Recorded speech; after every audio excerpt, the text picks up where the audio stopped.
Welcome back to another video. 2004 Toyota Corolla. We are going to be doing front pads and rotors. This will be a how-to step-by-step guide. Toyota Corolla, one of the easiest vehicles to work on. This guy here, he's got barely any brake pads on the other side. This side he's got a little bit, but we're going to be doing pads and rotors on both sides per customer request. So we're going to be caliper here, caliper bracket here. You're going to be taking this bolt off here and also the caliper bracket bolt off. The lighting is horrible. Caliper bracket bolt right here. These should be a 13 or a 14, and then you're going to take that off. Okay? And the parts that I'll be using today is going to be Brembo. Okay? The Delco pads.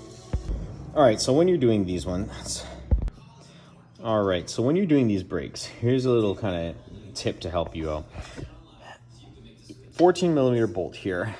Instead of using a tool like a C-clamp or something to actually compress the piston back in, do yourself a favor, get a flathead, shove it in this hole here and pull towards you like this, okay? That will help push the piston back in the caliper, creating it a lot easier for you to work on it. Work smarter, not harder. Once you've got the caliper off, hang it up here or use some sort of bungee cord, if you will. And then on the back here, these two bolts here are 17 mils.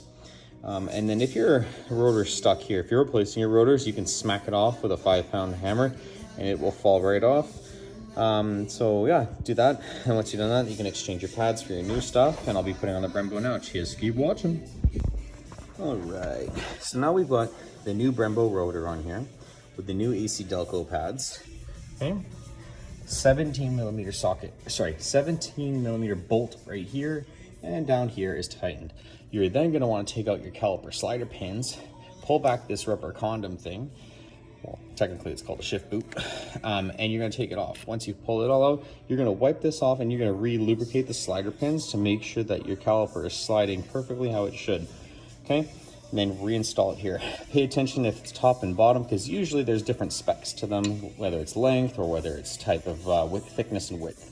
Okay, once you've got that in there, you're gonna put your caliper back on. I always put some brake grease here just to help with sound and whatnot. But yeah, and then that's pretty much how you finish that one up. Keep watching. All right, and that sums up how to do it. So just to recap for everybody out there, because I got to do the other side, but it's the same thing, just do it again. 14mm, 17 on the back. 14 down low, 17 on the back. There's no locking rotor screws here, so you don't need to worry about that. Caliper, put a flathead in here, pull it forward, pushing the caliper piston back, making your life easier. Caliper comes off. Then take your caliper bracket off if you're doing rotors. If you're not doing rotors, you can leave your caliper bracket on if you're just doing your pads. But it's easier if your caliper comes off either way, because if you look at the positioning of the brake pad, it's kind of tucked away in there. So make your life easy, just take it off. 14, 17, off it comes. Once it's coming off, and then you kind of do your thing. Knock out your pads, put any ones in there. If you're doing your rotors, knock off your rotor, replace the rotor. But that is how you change brake pads on a Toyota Corolla. This one is specifically a 2004. However, this goes for all models from 2001, I believe, all the way up until 2013, 14. But anyways, thanks for watching. Please comment, like, and subscribe. And please, smash that subscribe button. Thank you. Take care.